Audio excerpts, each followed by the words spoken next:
We are small but mighty bitches. Yes? Are you ready to have some fun? Good. I need your energy, and I'll give you mine, so to speak, okay? Do you have, and I hope you all have, I don't know, there's a microphone there. Thank God for questions. You all get your questions ready, because you can ask me anything you want. Okay, that was really awful. You can ask me, ready? Let's try that again. Anything you want. That's more like it. Hi. No, not you. Shut up. The young one over here. Hi, yes, you, Superman. Good luck, Mom. Good luck on the ride home. You got a lot of explaining to do. I'm just telling you now, if you're worried, the exit is over there. If you think you may be offended, get the fuck out right now. Okay? Leave. Uh-oh, I see someone going already going, maybe we should go. If you're questioning it, how can you question this? So listen, I'm back in New Orleans. I love a thunderstorm. I do, because we don't get them in Southern California. So I went outside just to kind of look around, and then I was talking to some people, and they said, you know, you're not the only convention in town. I went, really? They said, yeah, there's a lot of conventions going on. And in fact, last night when we were out, I saw a lot of different people walking around, and they're doing a convention at the moment for people who are blind. You see that? That wasn't meant to be a joke. I didn't mean that one. Anyway, but there's also, and I was walking around the streets yesterday, and this couple were crossing the street. It was a young woman and another woman, and they had their sticks, and they're walking across the street, and someone who was sighted walked past and kicked their stick, and it was an accident. If it wasn't an accident, I was going to smack some bitches in the middle of New Orleans. But they kicked the stick, and the stick went that way. Now, when they're using their stick, they follow the stick. So they're crossing the street, and all of a sudden the stick got kicked, and they went off and veered, and they're walking in the middle of traffic, going kitty corner, and no one's helping them! So I walked over, and I said, are you okay? And they said, someone kicked my stick, and we veered off in the wrong direction. I said, honey, that's a story of my life. People have been kicking my stick all the time. I said, so do you mind if I take your hand and I'll lead you across the street? And they said, yeah, no problem. Got their names, and I led them across the street, and I got them to the other side, right, as they were veering. And I said, where are you going? Where do you need to be pointed in the direction of? And they said, we're going to the Sheraton Hotel. I said, oh, what's happening at the Sheraton? I said, you're going the wrong way. I said, the Sheraton's back that way. They said, that's what happened when the stick got kicked. I said, look, take my hand, I'll take you. Take my hand, I'll take you to the Sheraton. So I grabbed their hand, and I turned around, and I walked, and we were walking to the Sheraton. I said, you here for fun? And they went, yes, we're here for a convention. It's a convention for blind people. And I said, that's wonderful. I said, is there any other conventions in town? I said, I'm here for one for the Comic-Con. They went, oh. And I said, what do you mean, oh? And they said, oh, there's another convention happening in our hotel, and it's a swingers convention. And I went, oh. I said, so you're going back there? She said, yeah, we're going to go all in a room together, and we're going to see what happens. I was like, great, I've got a comedian with me right now. So anyway, yeah, that was my fun little story. I love being here. I like to feed off of you guys, okay, for questions. Would you like me to take are you taking my picture? Oh, you're sending a video. Oh, an Instagram video for the show. Okay, well, hold on. You'll get the reveal in a second, okay? So, would you like me to take my cape off? You keep saying yeah in the front there. Who are you with? You're here with yourself? Oh, so am I. But I'll have to get my husband on the phone. But I'm sure he'll approve. We could go over and do the swingers convention. Yay! Listen, I'm on stage. I try my luck all the time. I call my husband later. I say, there was a cutie patootie in the front row. And you know what his comment is? Take pictures. So if I snap some few pictures of you, you're okay with that? And we'll show you off in a minute. You should see this one. All by theirself. Don't wanna be. Anyway, so, do you like my cape? It weighs a ton and it costs as much as a Hyundai. No joke. Also, I don't want you recording all of the show. Is that okay, sweet? Yeah, good, because a lot of people take things out of context when they see them online. Trust me, I know. So, yeah, if we just, get a few snippets and then we're good. Maestro, can you hit the music for the cape reveal? Everybody.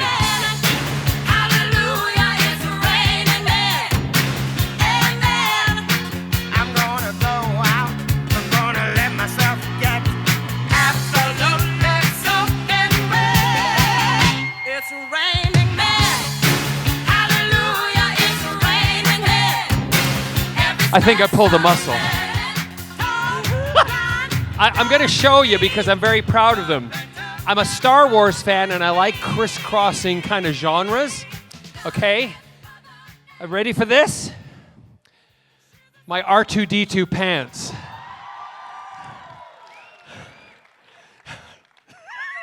Your reaction was wonderful. This gentleman went, wife? The wife was like this. Get a pair. They're magic. Weird things happen when you wear R2-D2 pants. If anyone has a question, come up here. If you want to line up, I'd appreciate it. Don't all go at once. No questions? Oh, shit. But if you can, when you're there, down on your knees so everybody behind can see. Is that okay? Thank you very much. You've done that before, girl. But I love you, yes. So, what's your name? Where are you from? Amber, and I am from Biloxi, Mississippi. Oh, sorry. Thank you. I needed that. You're very welcome. Spell Mississippi. Go. M-I, crooked letter, I, crooked letter, I, humpback, I.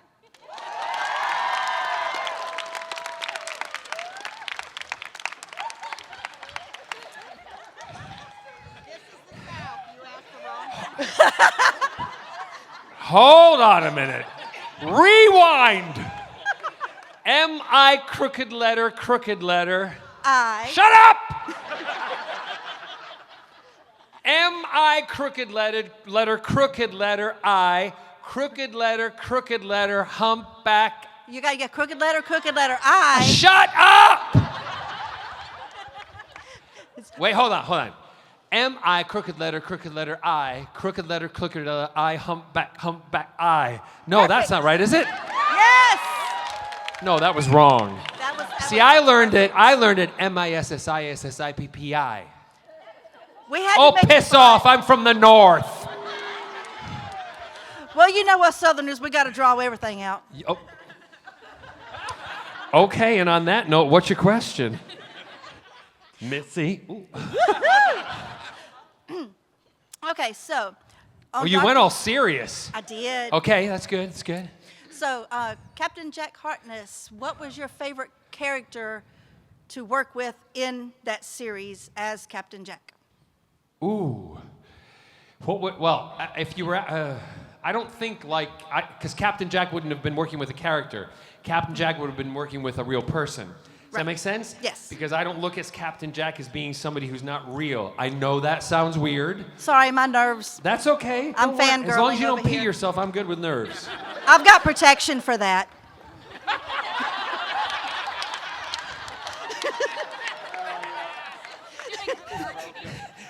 That's just an advertisement for Depends.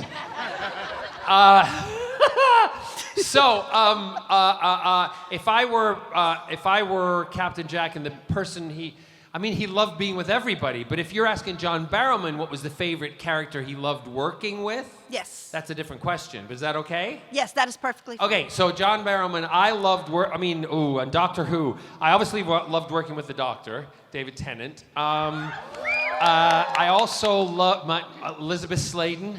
Ooh, yes. I mean, there's so many. I loved working with the Daleks, especially the guys who are in the Daleks, because they're there for hours upon hours, and you have great banter with them because 1 minute they're exterminating you and trying to kill you, and the next minute you're like, woo, dance, I like dance, off camera. I love Davros. Yes. Amazing. So those are the kind of things that I loved. And I mean, I loved all of working with everybody, really. It was just a lot of fun. So it's very difficult to choose. Right off the bat, favorite questions I'm not good at. I don't like answering favorite questions. You know why? Because the next convention I go to, you're like, that's not what you said in New Orleans. Because I know about you people in the South. Humpback eye. Why do they call it hump? Just because of the P? Yes. But it's not laying down, it's standing up. So it should be like bulge out eye. Okay, so it's standing this way, it's got a humpback. Like the hunchback in Notre Dame? Yes, it's got the humpback. You're not politically correct. I love you. What is that supposed to be? Person with a hump. There you go. Stick with me, people. Don't lose it, all right? Thank you, sweetie. Thank you so much. All right. Handsome, next. Hi. Hi, John. What's your name? I'm Justin. Justin. Where are you from, Justin? North Carolina. North Carolina. That's how you say it? Sure.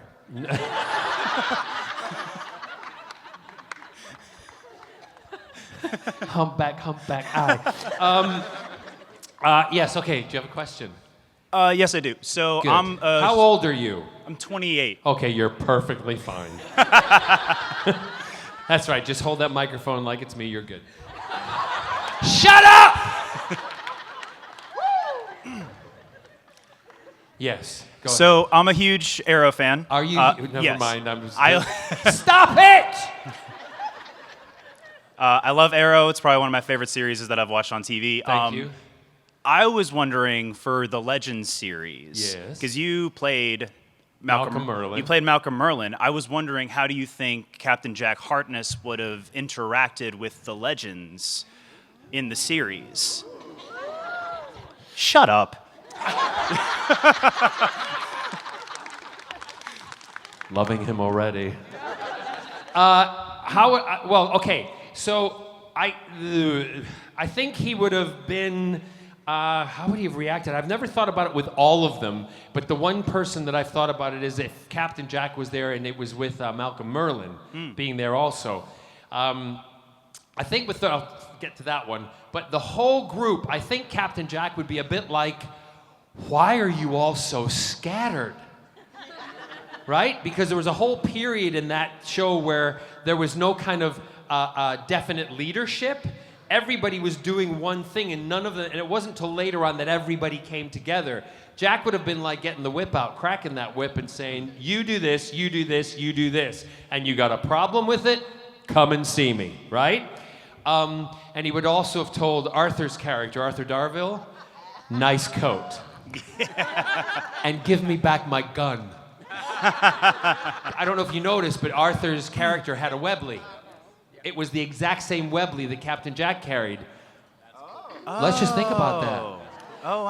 That was kind of the writers of Legends, and also who left Arrow to go over to Legends, or some of them did, that they were doing an homage to Captain Jack. At least I think so, because it was very close to Captain Jack. And actually, Arthur rang me when I was in. Sorry, I'm going off on a tangent. You'll get this is go for it. That's what you call adult ADHD. I just go. Arthur rang me and he's like, John, they've asked me to come over to do Legends of Tomorrow. I know they're doing Arrow. What would you say? I said, they're great. Come over. Have a great time. Have fun. Come and do the part. You'll love it. You'll enjoy it. And he was like, okay. And so I went into the office next and I went, I just got you Arthur Darvill. I want a raise. Captain Jack, if he ever met Malcolm Merlyn, they'd get in the most abusive, ugliest fight that you've ever seen, okay? Then Malcolm Merlyn would fire an arrow at Captain Jack. Jack would fall dead. Malcolm would go over, pull the arrow out. He would lean down and see if Malcolm and Captain Jack was alive. Captain Jack would go, Malcolm would go, ha! Jack would grab Malcolm, flip him over, and make love to him.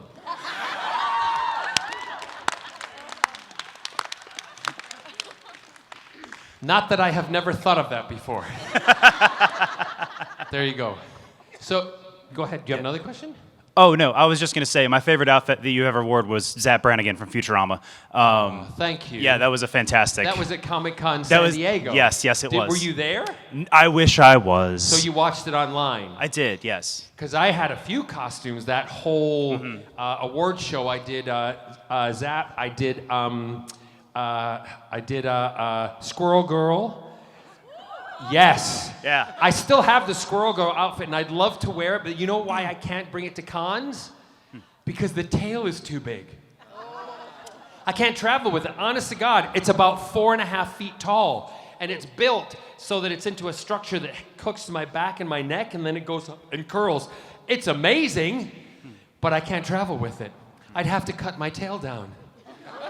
People say size isn't everything, but you know, when you got a big tail.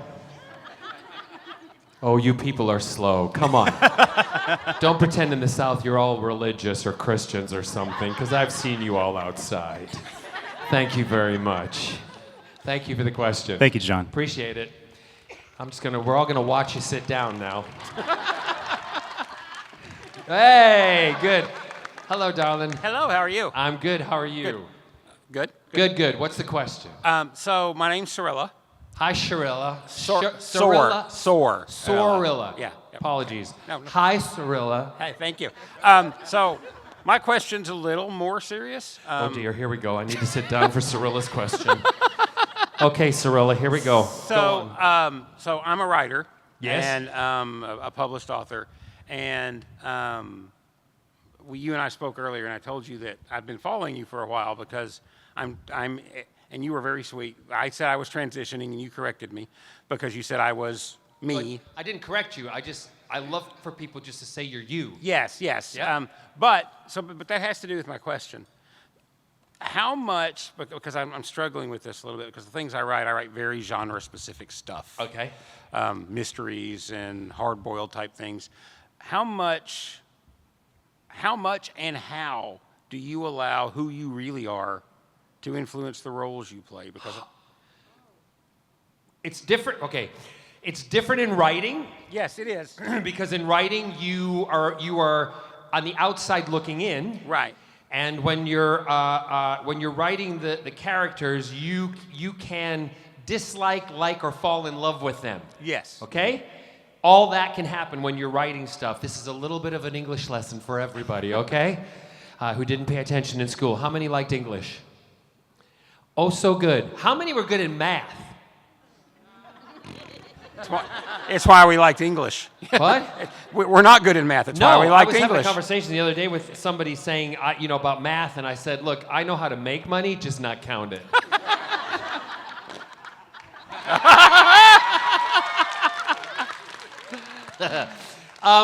So when I play a character, and this is my own thing, I don't know about anybody else who are actors, what they do. Right. But my thing, I learned very, very early on, because before I started playing characters on television and roles, I was in what they call presenting. I did children's television for many years for the BBC. And when we were taught, when we were presenting shows, I was on one of the most popular kids shows on Saturday morning, a 3.5-hour live show for it was 2.5 years. Then I had my own show, and they gave me other ones. When you're looking down the camera for a talking show or an interview show, you're speaking to one person. You're not speaking to millions. Right. Because you, in your house, are inviting me in, right? So therefore, I'm talking to you. So you have to learn how to talk to a camera and people like you're talking to one person. Mm-hmm. I took that from learning that into my characters working, learning dialogue and doing stuff, that I needed to put my personality into the characters that I play. Okay. Why? Because it makes them likable. Got it. Okay. If I see them as an entity that doesn't exist or is not like me, they're not real. It's like I said about the question earlier about answering it as Captain Jack. I can't do that because I'm not Captain Jack right now. But if I step into the Captain Jack form and the coat on and everything, I change. I become Captain Jack, but there's an element of me in Jack. And there is an element of Jack and John. Same with Malcolm Merlyn. Although I'm not an asshole, I might like them, but I'm not an asshole.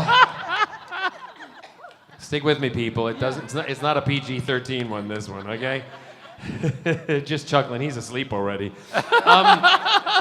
I put the elements that, correct me if I'm wrong, that's why I think you like Jack. Yeah. That's why I think you like Malcolm Merlyn.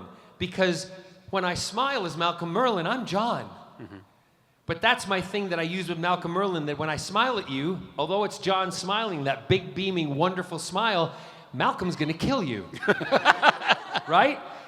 And then the justification of how I would explain myself and the passion and the anger, that, I can get angry. I can be passionate. When I've gone to I use the example, in the UK I've been to, since John Major was Prime Minister, I've done 1, 2, 3, 4, 5. I've been to Downing Street like to 5 or 6 Prime Ministers to discuss equality and the movement, and I'm passionate when I go there. So I take that kind of feel and I put it in Malcolm Merlyn. If you're gonna argue with me, I'm gonna argue with you. I'm not gonna do anything bad, but I'm gonna tell you how I feel. I'm gonna stand up for my point, and I'm gonna make you believe that I am right.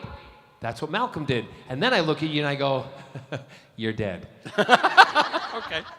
Does that, you understand? No, it does. Yeah, and you're right. It is different with writing, but it's also not different because I'm just looking for that step across.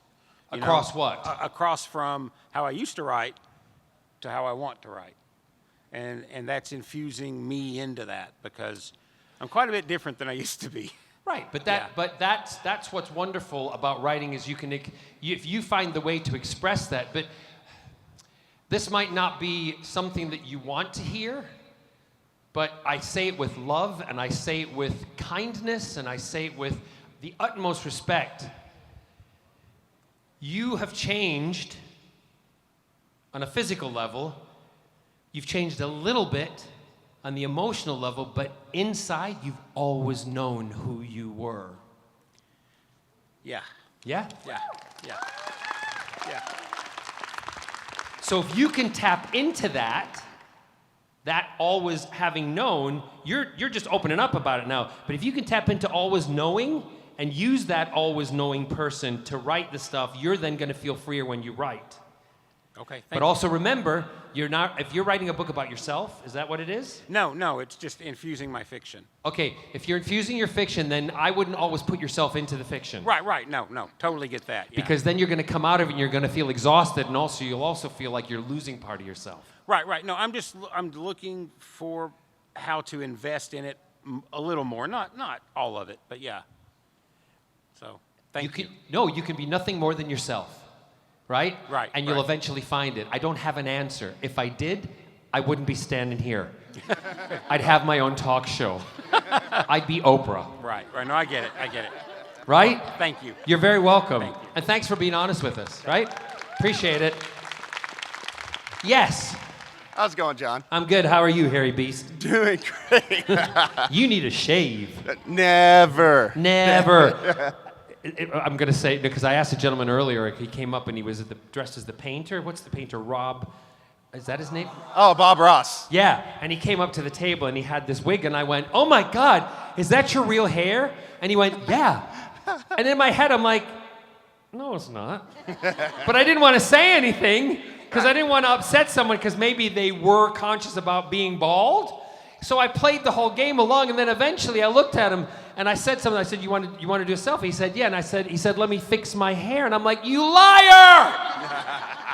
You said it was real. He said, well, I didn't think you knew it was fake. He said, I just said it as a joke, but you really thought it was real. I said, no, I didn't. I said, because the moment you were going to walk away from the table, I was going to say, that is not real hair.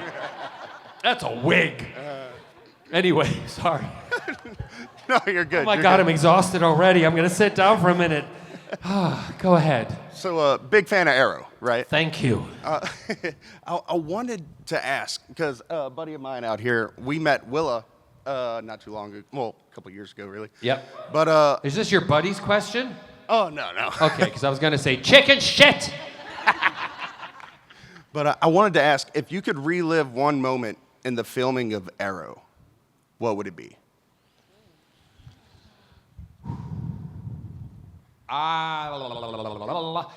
Let me think.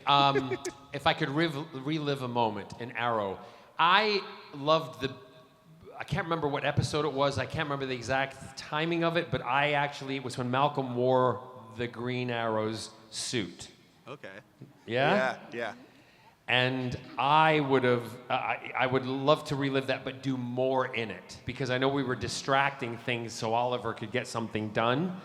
And Malcolm helped them all the time. Those little shits where I was like, Malcolm Merlyn, I'll kill you, meh, meh, meh, meh, meh. And I'm like, because every time you come to me, you want my help, right? Right.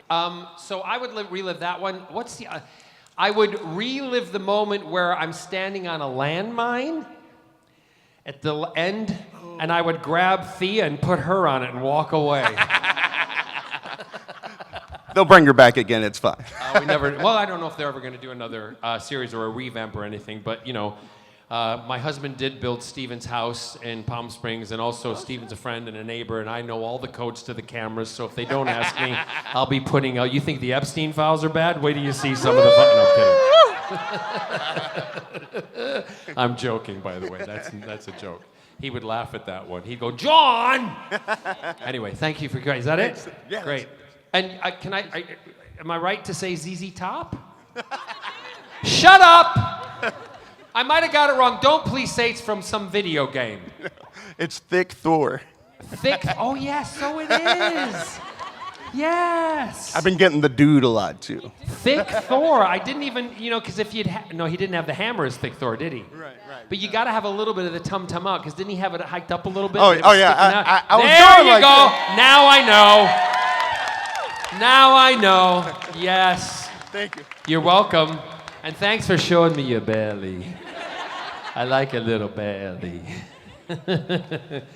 Oh, this is going to be a long show if there's only 3 questions left. Yes, go ahead. You don't want to know my name and where I'm from? Yes, I do. All right, Captina, I'll move over here.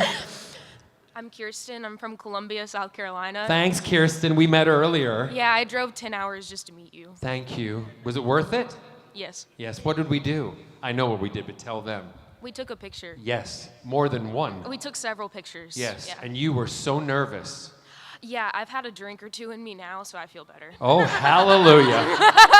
Hallelujah. Welcome to New Orleans. Go ahead. What's the question? So I was gonna ask if you liked working on Torchwood or Doctor Who more. You can't ask that! I know, and that's why I stopped. That's why I changed my question. Okay. Okay, my new question is, was Torchwood your idea? Was it something someone came to you with? And how much influence in Torchwood did you have? Torchwood was not my idea. Torchwood was actually, before Torchwood became Torchwood, and before Doctor Who was Doctor Who, Russell wanted to write a TV show called Excalibur, which was what Torchwood became, okay? But the BBC said, we don't want Excalibur, we want to revamp Doctor Who. Would you write Doctor Who? Because he was a huge Doctor Who fan. So he then started writing Doctor Who. When I came in as Captain Jack, I thought I was only going to be in there for the 5 episodes towards the end. And I knew I was hired at the same time Billy and Christopher were hired, but I had to not say anything for 9.5 months. I wasn't allowed to talk. So I was like this, I'm so excited! I'm going to be Doctor Who! So that came along. The 5 episodes happened, and when I was in reading the script to that season finale, and it said Captain Jack gets shot by a Dalek and dies, I was devastated. I was gutted because I thought that's my time in Doctor Who over.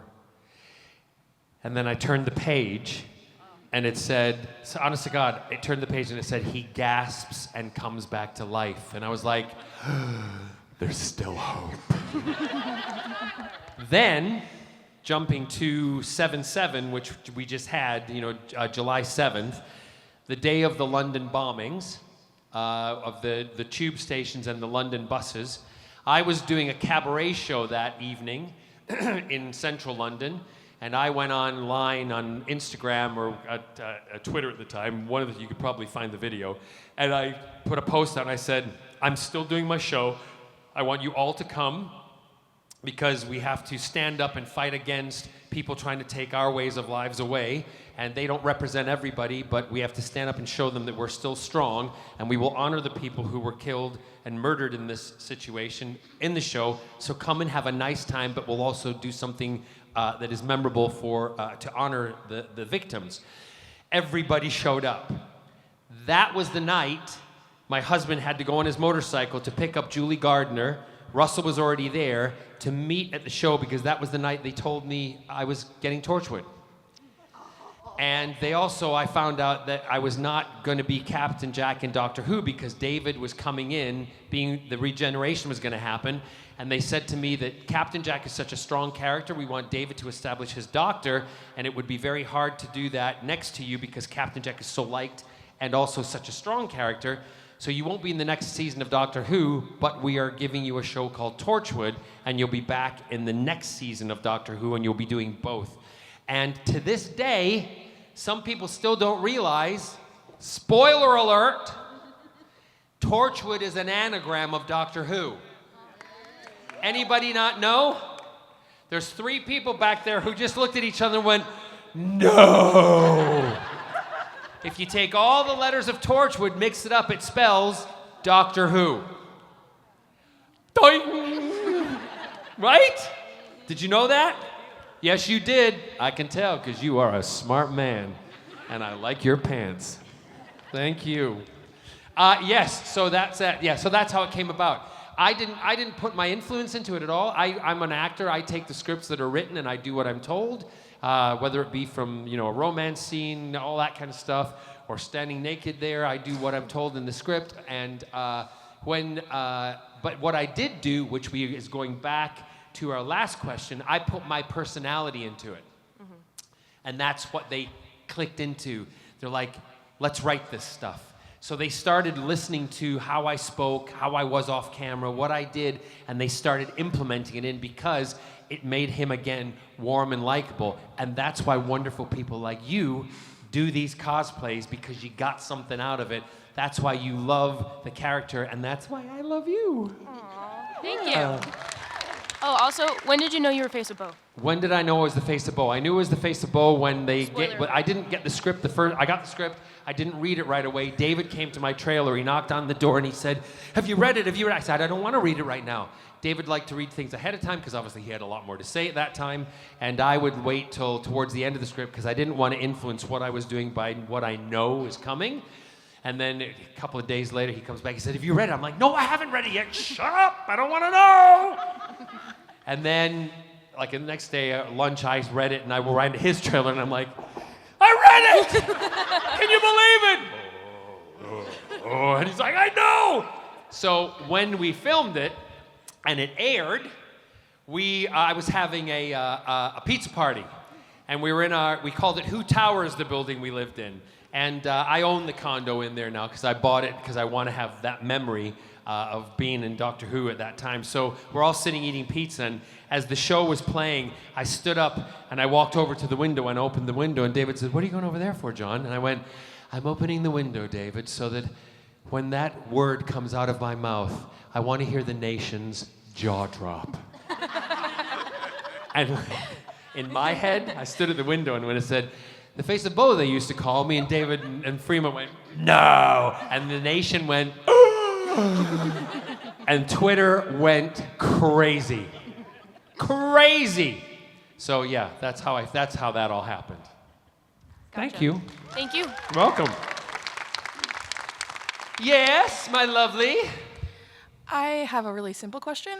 Simple is not simple, simple is fun. I love a simple question rather than none. I'm not a lyricist, by the way. Yes. I just want to know if we can get a little bit more love for R2-D2.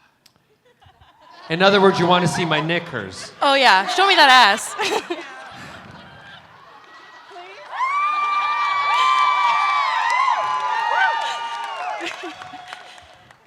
How old are you? I'm 27.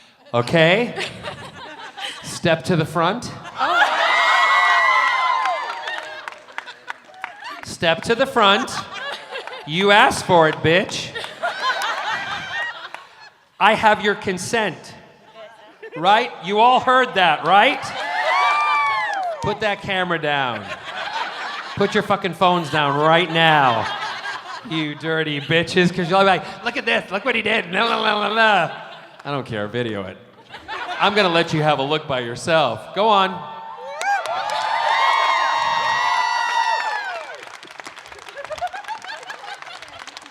I hope my underpants were all tucked in. Were they? Or have I got tidy whities sticking out? Do I have the tidy whities sticking out? Oh, do I look trashy? As long as I don't have any cellulite, am I all right? How was it? I'm not asking you two. I'm asking him. Yes. Hey. You didn't answer. You what? You were laughing so hard. Anyway. Stick with me, people. Go ahead. All right. I know you've done a lot of musical theater. Yes. What is something that you've really enjoyed, and what is something you haven't done that you'd love to? So, either a role or a I've enjoyed musical. every role I've done in musical theater. Otherwise, I wouldn't have done it. Yeah. And It's so much I fun. love the fact that 8 times a week I would go into the show and I would be able to do. That's one thing different about theater than television. Television, it's episodic. Every week you're learning something new about your character until the show ends. Okay, you may not finish that, right? Whereas in theater, I know I begin at one point and I have a journey that I have to go through like that to take the audience on that roller coaster ride with me. That's the way I look at it. That's a roller coaster. That's the big point of like, the climax of the show and then the denouement, right? Yeah. I'm in Louisiana, New Orleans, denouement. Fleur de lis. Pont de ton chibon gong gong. Pirouette. So I've loved all the roles. I've loved everything from Doing Anything Goes, Sunset Boulevard, Miss Saigon, Chicago. Played all these roles in the West End of London. I did Sunset on Broadway years ago with Betty Buckley. Putting it together, I love the musical review. If there was some shows that I'd like to do now, there's not many characters of gentlemen my age in shows. I'd love to do La Cage again. I absolutely adore doing La Cage because I love the story that it tells about love and family of a different kind. And I'd love to do Mac and Mabel. I love the music. I love Jerry Herman, and I knew him, and he wrote La Cage. He wrote Hello, Dolly. He wrote Mac and Mabel. And in Mac and Mabel, the story is it's a rough story, but it doesn't have a very good ending. And I said to a composer once, I'd love to fix that ending. And he said, well, don't do it when Jerry's alive. Yeah. Wait until he's. Yeah. And I went, okay, is that a signal? He went, yeah, wait. And I said, well, he's dead now. God love you, Jerry. But I still haven't even thought about it that far. But I love the music in there because there's a song in there that describes me 100%. I Won't Send Roses. Gotcha. Which if you haven't listened to that on one of my albums, go listen to it because that song describes me to a T. And I sing it every concert I do for my husband, Scott. And he sits off at the side because he does my auto cue. So I know what to talk about and do all that stuff. And he does it and he sits off at the side like this. Aww. I know. Oh, that's so sweet. So sweet. Anyway, what's your favorite musical? See how See, tough it is I on the spot? know, it is. Do you Moulin sing? Rouge. Moulin Rouge. Yeah, but. Okay. not- No. But Moulin Rouge. I'd Yeah. love to I play love Ziegler. Moulin Rouge. Oh yeah, in Ziegler Moulin would be Rouge. fun. Yeah. I think you'd make a great Ziegler. I Yeah. know I Oh, would. Yeah, you would. Can you imagine? Yeah. Anyway. Well, thank you. Yeah, thank you. Come on up. Don't be shy. Hi. Hey, You John. don't have to applaud after the questions. You're okay. You're good. Just applaud for me. Hey, my name is Paul. Hi, Paul. I saw you earlier. Yes. Hey, thank you so much for that personalized autograph you gave my wife. Yeah, thank you for the T-shirt. Oh, you're welcome. So what you put on there was always be yourself. Yes. I sent it to her. You didn't know this, but she's going through a kind of a tough time right now. That touched her so much. Oh, good. That was perfect and beautiful. Thank you so much. Good. You're welcome. Also, thanks for taking a photo by our TARDIS over in the corner Yes. there.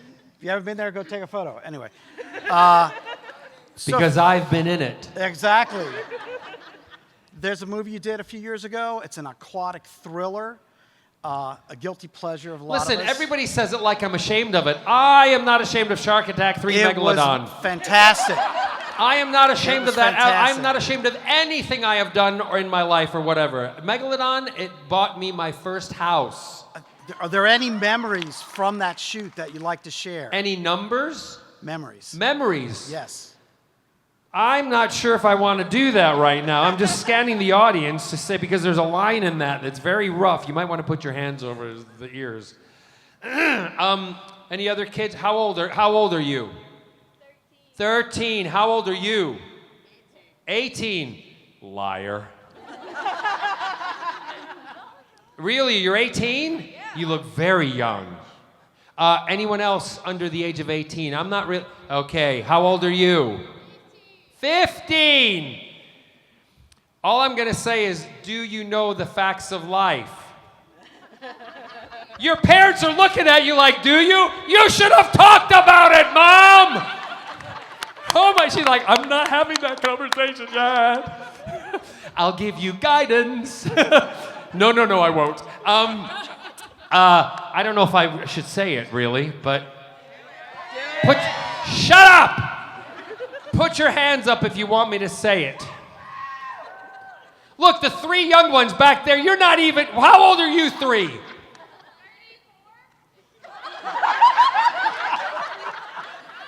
She got that good skincare. Just said 34. That's your ages added up together. Seriously, how old are you? 11. Oh. You're 34. You look 11. You're 15. Are you the guardian in the middle or a parent? Huh? You're a parent for both of them, so I'm okay to say a rude line, right? Look at me getting, what am I doing?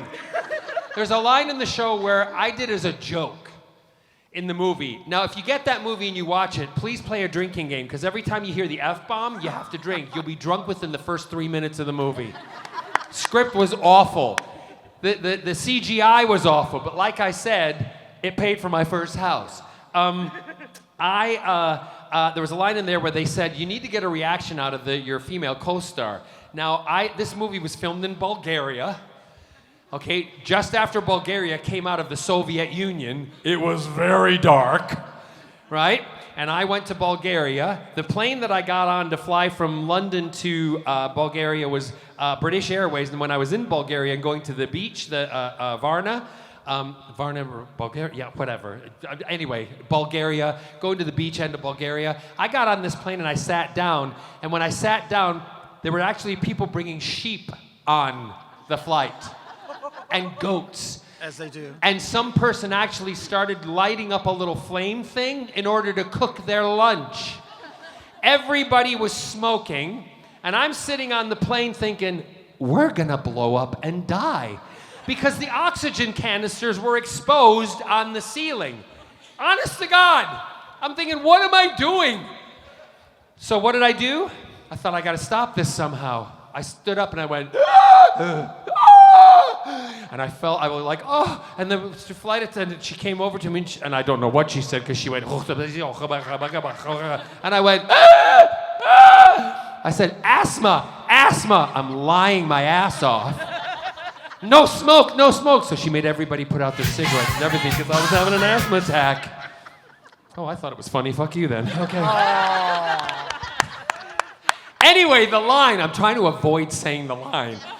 They said, you got to make her laugh. I said, okay, because we're getting no reaction from her, because it was first time Botox had come out. You know what I'm saying? Yeah. So, no, don't go, ooh, watch the movie. I have nothing wrong with people doing Botox. I've had a little myself sometimes. So I'm in the line, and I come out of we've done stuff with the shark, and I knew I was going to try to make her laugh, because they were going to keep rolling, and it was going to be just a funny moment. And I said to her, we're standing over the hood of the car, and I looked at her and I said, yeah, I'm really wired. What do you say I take you home and eat your pussy, right? You know what her reaction was?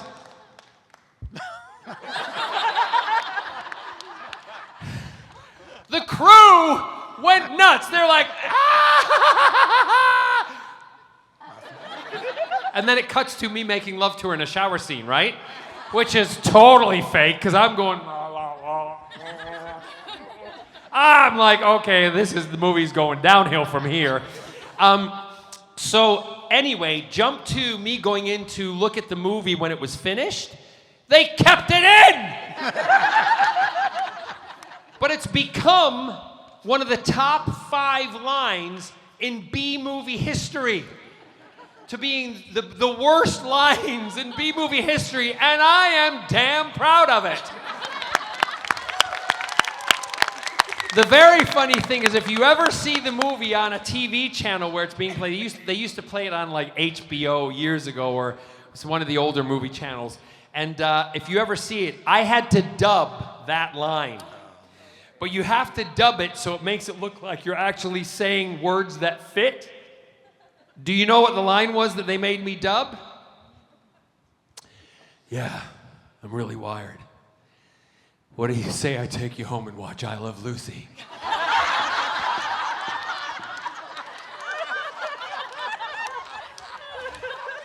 So going from this butch character who wants to take her home and eat her, I'm now taking her home. I'm completely gay because I want to take her home and watch I Love Lucy. It was a plot change. Stupid.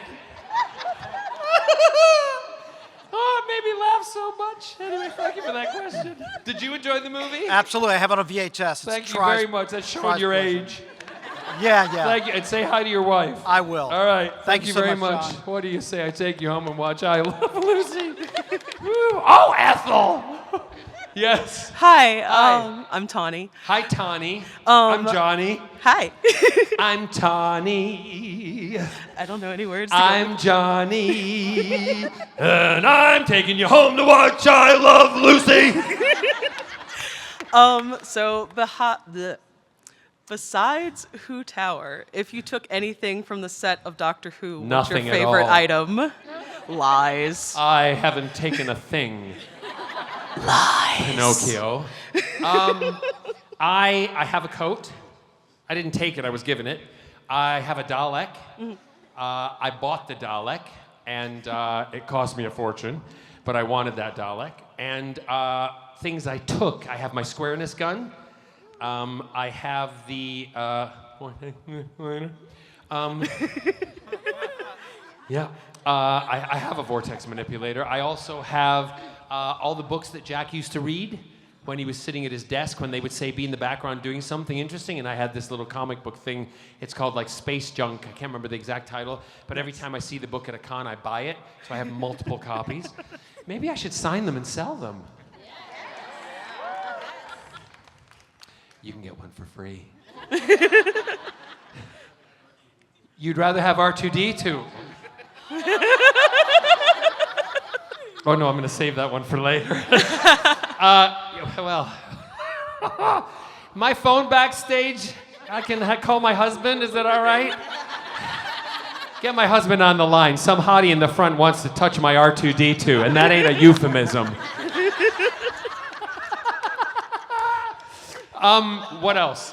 Where was I? I'm flustered now. Woo! Last thing I remember is the vortex manipulator. So other things, I've got every script, and I have a lot of them signed. I have a huge box of all the scripts. Nice. What else?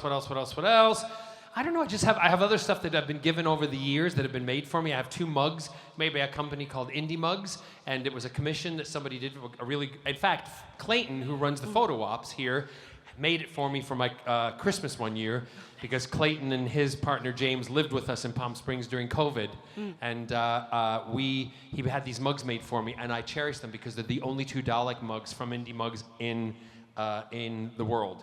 And if you ever follow me on Instagram, you'll see them. Yeah. So that's kind of all the stuff I have. I'm not telling you anything else that I stole. Yeah. And then if you made your outfit, or if you didn't make your outfit, who did? What do you think? What, this? Yeah. You think I did this? I mean, you could have. Oh no, honey. This is Elhofer Design. Okay. I thought so. It's 2 young women who do the design and make it. This actually was given to me by somebody, and I had Bernadette from Elhofer Design add all the bling to it. right? Okay, and I wanted to make it into that represented everything that we stand for and that I stand for. I'm gonna lift this up because TARDIS dress. Yes. Right? The belt's broken. But the TARDIS dress, they made them all. This is the John Barrowman version, but if you call them or you get in touch with them, they'll do you a regular version because this cost a fortune.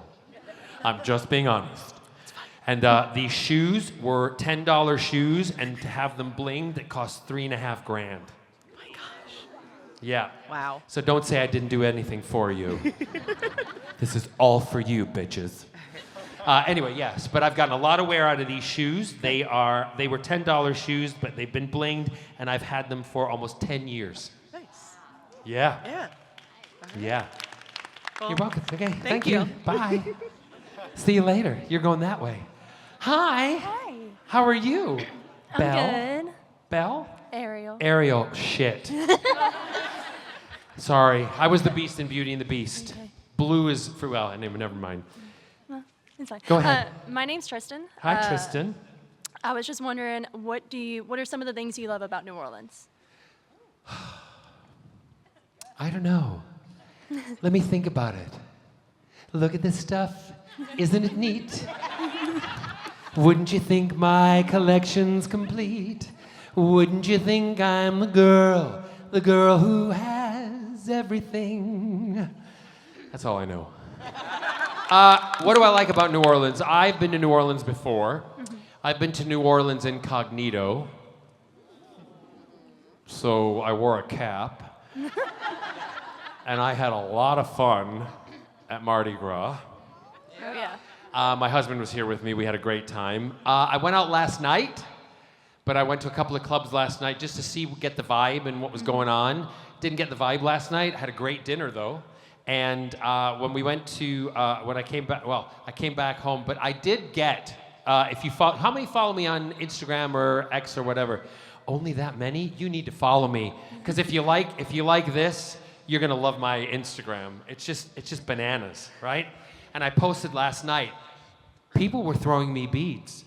Oh, yeah. Huh? That's for me to know and you to find out, bitch. But put it this way, I got beads. Yeah. I might have shown them my R2-D2. But I got beads, and I was very chuffed. But what was funny is I was with Clayton and another friend, and we were standing there, and Clayton walked past, and the two of us were in the back. Clayton walked past. Clayton's very handsome, by the way. And Clayton walked past, and he's like a son to me. Clayton walked past, and they're like, yo, here, you want some beads? Show us. And Clayton, I'm looking at him, and he goes, show us what? I'm like, what do you want me to show you? And he went, show us your chest. And so Clayton went, no problem. They were chucking the beads at him, right? And I'm like, what did we, chop liver? They said, show us something. So I mooned them. Love it. They had a sign that said, show them something else. And I'm like, no, been there, done that. Anyway, anything else? No. But I love New Orleans. New Orleans is fun. Oh, that's the other thing. I was walking around yesterday, and years ago we came after Hurricane Katrina because I wanted to come, and that was when we came. We came after Hurricane Katrina the first time, and Scott and I wanted to come and spend some money here to help the economy, do all that kind of stuff. And we went to an artist's place, a little gallery. It was a tiny little gallery, and the artist was making these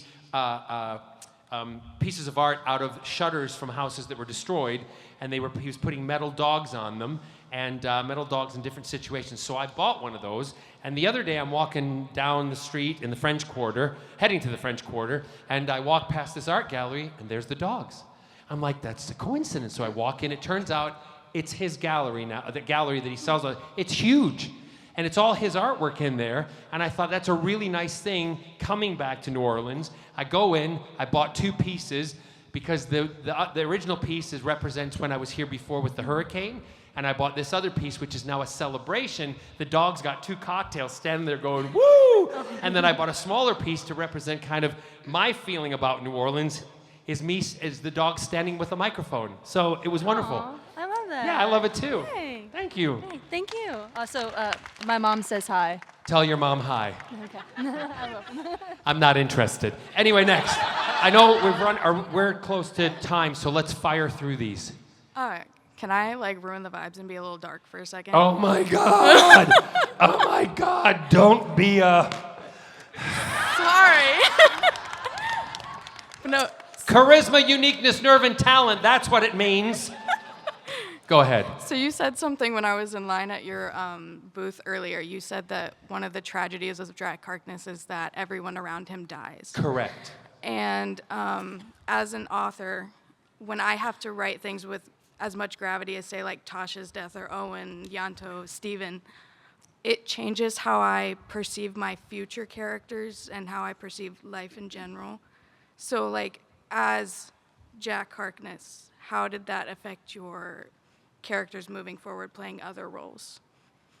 Or did it? It didn't. No. And this is where I get serious. Mm-hmm. You can't let your writing affect you that much because it's fiction. It's not real. Right. Unless you're writing about yourself, okay? Which I don't think you are. No. So you have to separate yourself from that because there's no point in you getting dragged down in that world that you're creating. That's another world. Create that world. Make it a world that is a place where you can go and people can go to experience those things, but then step back out of it and be yourself and be joyful. Mm-hmm. Yeah? Don't think about, if you got to kill a character off sometimes because it's what life is about. Mm-hmm. We all are born, we all live, and one day we're all going to die. Mm-hmm. Right? It's just a fact. It's a fact of life. That is what life is about. But don't depress yourself in the middle thinking, that's where I'm going. Mm-hmm.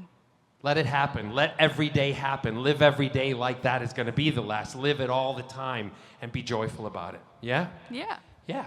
But it doesn't affect the way I play other characters. It really doesn't. I have a great time playing characters. Again, whether they're an asshole, they're a hero, or whether they're a psychopathic murderer like on Desperate Housewives. I love playing them. I bring joy to everyone, whether you're a murderer, you're a hero, or you're a psychopath. Be joyful. Thank you. Yes. Come on, Mr. Klingon. Hi, thanks for being here. I love the fit. So I love that you love Doctor Who so much. I was curious as to what was some of your favorite fandoms that you haven't worked on, and if you would maybe like to work on them. I never think about what I would like to do because I don't know if that's ever going to happen. It's always good to dream and have ambitions. I don't usually talk about them. However, there's one show that I do kind of like, and I like the boys in it. That's Supernatural. Yeah. Hold. Because if I could be the human version of the Impala, the car, I would love that. And you know why? You know why? Why? Because I could say all the boys have been in me. New Orleans, you've been great. Thank you very much. I'll be downstairs. By the way, if you want to do cosplay photo ops right after this, I'm down doing photo ops in this gorgeous outfit. Come and have a cosplay. Lots of love, everybody. Thank you. Oh, wait. What? Do I want to do it? What, do we want to? It's rather small. Oh, just come up here. Can you make it look bigger? That's the story of my life.